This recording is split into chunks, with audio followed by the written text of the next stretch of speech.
Bismillahirrahmanirrahim.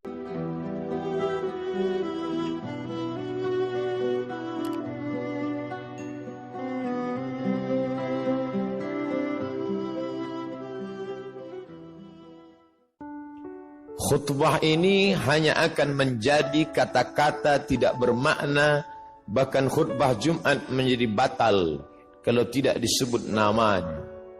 Kullu amrin ribalin, semua amal yang baik, walam yubda bihamdillah, kalau tidak diawali dengan pujian kepada Allah, fahuwa aqta, maka amal itu putus, tidak bernilai. Maka khatib mengawali dengan namanya, alhamdulillahi rabbil alamin. Hidup ini pun tidak bermakna. Semua hidup. Binatang pun hidup. Pokok kayu pun hidup. Lalu apa bedanya dengan hidup manusia? Hidup manusia menjadi bermakna karena diawali dengan namanya. Alhamdulillahillazi ahyana ba'dama amatana wa ilaihil nusyur. Makanan hanyalah sebagai calon-calon sampah bakteri busuk. Ma'akalta fa'afnaita, yang kau makan akan membusuk. Dan makanan itu akan menjadi bermakna, bernilai ibadah di hadapan Allah ketika namanya disebut. Ya ghulam, wahai anak kecil, sammillah, sebut nama Allah.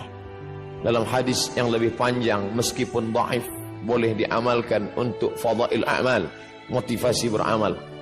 Allahumma barik lana fima razaqtana wa qina adzabannar. Menyebut namanya merubah sampah menjadi ibadah. Menyebut namanya kata-kata tak bermakna menjadi ibadah. Menuliskan namanya di kertas yang sebelumnya hanyalah goresan tinta di atas kertas yang hampa tak bermakna, tapi kemudian ketika nama itu ada di atasnya, maka menjadi sucilah dia. La yamassuhu illal mutahharun, tidak boleh disentuh kecuali oleh orang-orang yang suci, bersih daripada hadas, bersih sebagai najis. Innahu min Sulaiman wa innahu bismillahirrahmanirrahim. Hati yang cemas, hati yang gundah, hati yang sedih, tiba-tiba kesedihan, kecemasan, ketakutan menjadi hilang ketika disebut namanya. Ya Muhammad, ya Rasulullah. Andai orang kafir Quraisy itu menoleh ke bawah, tentulah mereka akan menangkap kita, tentulah mereka akan membunuh kita, karena kita sudah lari dari kejaran mereka. Idhuma fil ghari, ketika mereka berdua berada di dalam gua. Idh yaqulu li sahibihi, ketika dia berkata kepada sahabatnya yang sedang ketakutan, cemas, la tahzan, jangan takut, jangan cemas, jangan khawatir. Innallaha ma'ana, Allah bersama kita. Ma dhannuka bithnaini, hai Abu Bakar As-Siddiq, kalau kau sangka kita berdua, fallahu thalithuhuma, ada Allah di antara kita. Wa huwa ma'akum aynama kuntum, dia selalu bersama dimanapun kamu berada. Ketika dunia terasa sempit, Allahumma qad daqas alaika, Allahumma qad daqas alayya, ya Allah sudah terasa sempit dunia ini bagiku. Bima rahubat, padahal sebelumnya dunia ini lapang, tapi hari ini terasa sempit. Maka keluar dari mulut, ya Allah. Idza daqas alaika dunya faqul ya Allah. Kalau terasa sempit dunia, hembuskanlah nafas panjang, katakan ya Allah. Idza sa'alta fas'alillah, kalau kau minta, mintalah kepada Allah. Wa idza sta'anta fasta'in billah, kalau memohon pertolongan, tiada tempat meminta, tiada tempat berharap kecuali Dia. Tempat yang najis, tempat yang kotor, tempatnya syaitan. Tapi ketika namanya disebut, tempat itu pun berubah menjadi bernilai ibadah. Allahumma inni a'udzubika minal khubuthi wal khaba'is. Di tempat itu tidak boleh disebut namanya. Tulisan yang ada di cincin Muhammad Rasulullah tidak boleh dibawa ke dalamnya. Lalu hamba itu merasa dirinya berdosa, keluar dari tempat najis, kotor, berbau busuk itu. Dia langkahkan kaki kanan, Lalu dia katakan, ghufranaka, ghufranak, ampunkan aku ya Allah, karena tadi aku lalai. Lidah yang kau ciptakan mesti menyebut engkau, tapi aku pakai menyebut yang lain. Tapi itu bukan juga karena kesalahanku, tapi karena memang tidak boleh menyebut nama engkau yang suci di tempat yang kotor.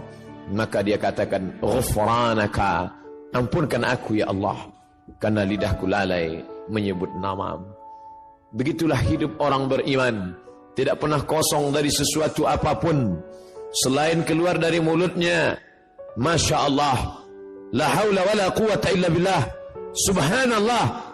Bahkan ketika dia akan berbuat esok hari, Nabi SAW ditegur, wala taqulanna li syai'in inni fa'ilun dzalika ghadan, jangan kau katakan aku akan melakukan perbuatan itu besok pagi, illa ayyasha Allah, illa melainkan ayyasha Allah, Allah yang berkehendak.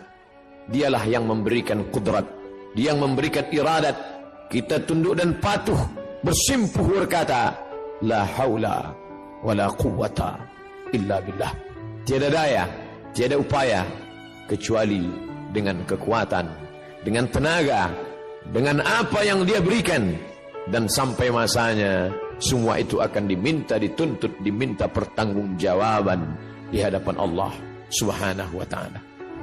Nikmat terbesar bagi kita hari ini bukan kaya, karena banyak orang yang kaya tapi harta tidak bisa menolong di hadapan Allah.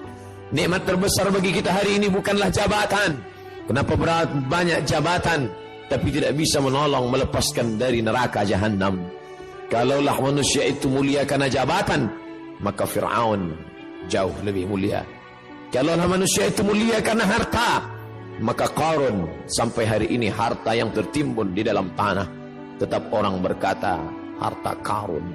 Kalaulah orang mulia karena otaknya, maka tidak ada yang lebih cerdas daripada Haman.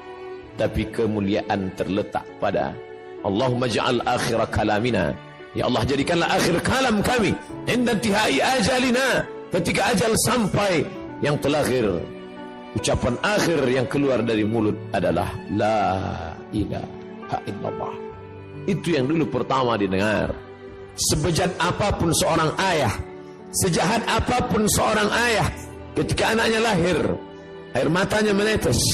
Mengikut hadis riwayat dalam Sunan At-Tirmidzi, Imam Abu Isa At-Tirmidzi berkata, hadisun hasan, hadis hasan, layak diamalkan. Tetap dia bisikkan ke telinga anaknya sayup-sayup, Allahu Akbar, Allahu Akbar. Lafaz itu yang dia bisikkan. Apa yang dia inginkan? Anakku, aku tidak ingin kau menjadi orang kaya tapi kau tidak menyebut Allah.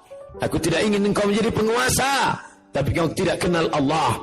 Aku tidak ingin engkau menjadi orang yang cerdas, IP-mu 4 di atas rata-rata, orang memuji mengagungkanmu, tapi kau tidak mengenal Allah.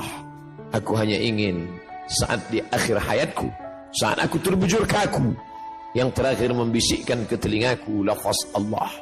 Dan yang mengajarkannya dulu adalah aku saat matamu belum terbuka, saat mulutmu menganga karena tangisan.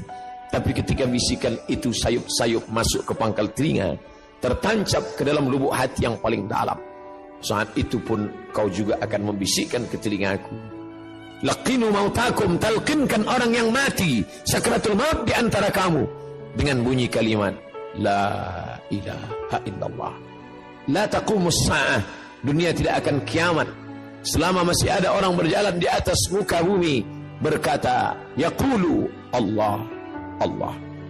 Kalau kau katakan ya Rahman, idza taqulu, idza qulta, kalau kau katakan idza da'awtahu ya Allah, idza da'awtahu ya Rahman, idza da'awtahu ya Rahim, idza da'awtahu ya Rahman faqad wasaftahu birrahmah. Kalau kau panggil dia ya Rahman, maka saat itu engkau sedang memberikan sifat rahmah, kasih sayang. Saat kau panggil dia ya Aziz, saat itu engkau sedang memberikan sifat izzah, keperkasaan, keagungan, kemuliaan. Tapi saat kau katakan ya Allah, idza da'awtahu ya Allah,